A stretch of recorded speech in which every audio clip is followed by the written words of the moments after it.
रश्मि जी दिल्ली से। राधे राधे राधे महाराज जी। महाराज जी, अगर कोई व्यक्ति हमारे सीधेपन का फायदा उठाकर हमारे साथ छल कपट करता है या विश्वासघात करता है तो उसे क्या हमें अपने जीवन से त्याग देना चाहिए? नहीं, इस परिस्थिति में खुद को कैसे प्रसन्न रखें?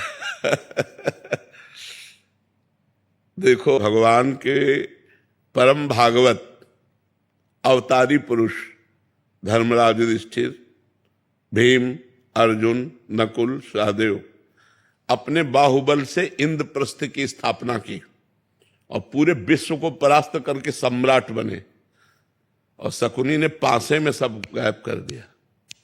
क्या भगवान उस समय सुदर्शन चक्र का अगर प्रयोग कर देते शकुनी के ऊपर तो सारा खेल समाप्त हो जाता, कौरव भी बच जाते और पांडवों को भी दुख ना भोगना पड़ता, पर ऐसा कुछ नहीं किया।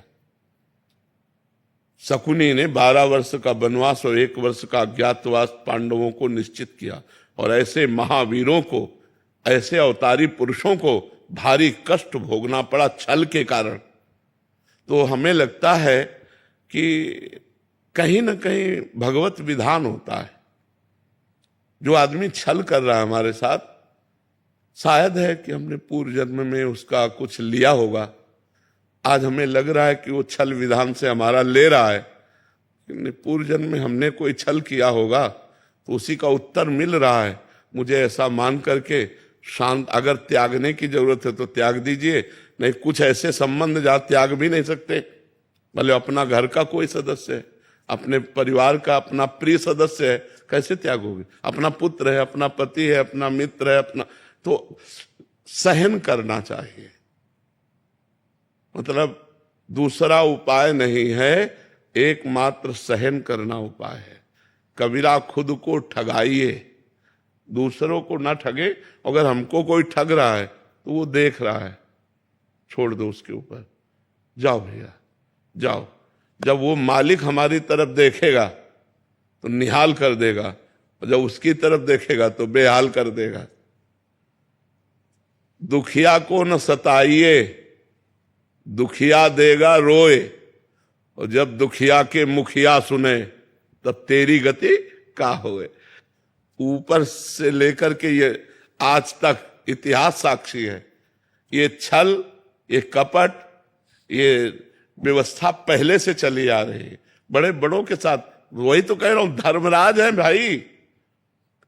हम लोग तो धर्म से चलेंगे, वो तो धर्मराज है, और छल से मारा कि 12 वर्ष का वनवास, 1 वर्ष का अज्ञातवास।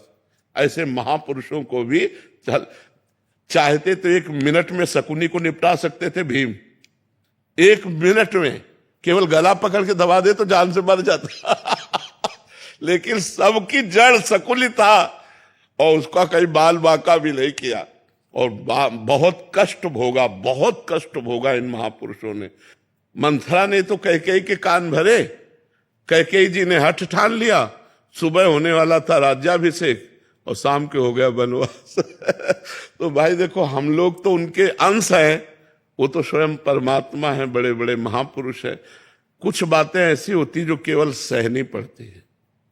कोशिश करो, अगर राजकीय कार्रवाई से तुम बच सकता है तो बच सकता है, नहीं तो शांत सह जाओ, वो देगा, मालिक कहीं से दे देगा। वो बहुत विधान करने वाला है।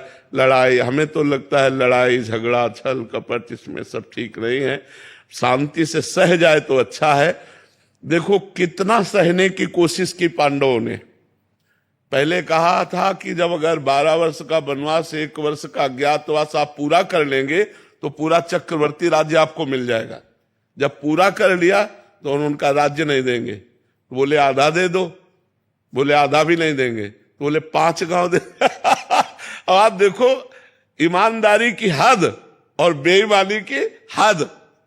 पांडवों ने कहा 5 गांव दे दो, तो भगवान से क्या कह रहा है दुर्योधन? सूजी अग्रे न केसवा, सुई की नोक भर नहीं देंगे, तो विनाश कर दिया। फिर 100 के 100 मरे, 99 नहीं, 100 के 100 मरे। तो इसलिए अपने को चाहिए कि दबता चला जाए, कोशिश करे कि लड़ाई झगड़ा ना हो, सह जाए। और जब ऊपर जो बैठा हुआ सबके देख रहा है, वो जब देख लेगा ना, तो वो जब न्याय करेगा तो विध्वंस हो जाएगा सामने वाला। इसलिए हम तो यही सिखाएंगे कि झगड़ा ना करो, हम यही सिखाएंगे कि हिंसा ना करो, शांत भाव से सह जाओ।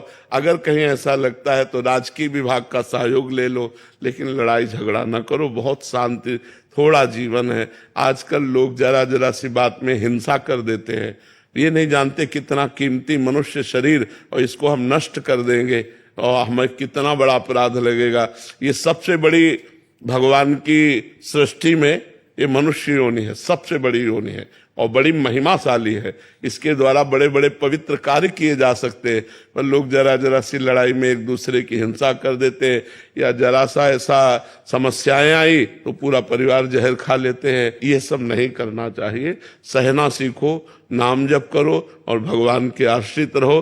किसी तरह संसार से हम मुक्त हो जाए, नहीं बहुत कठिन, बार बार जन्म, बार बार मरण कहाँ तक भोगेंगे यार, कितना भोगेंगे, कितना कष्ट है संसार में। तो इसलिए नाम जप करो।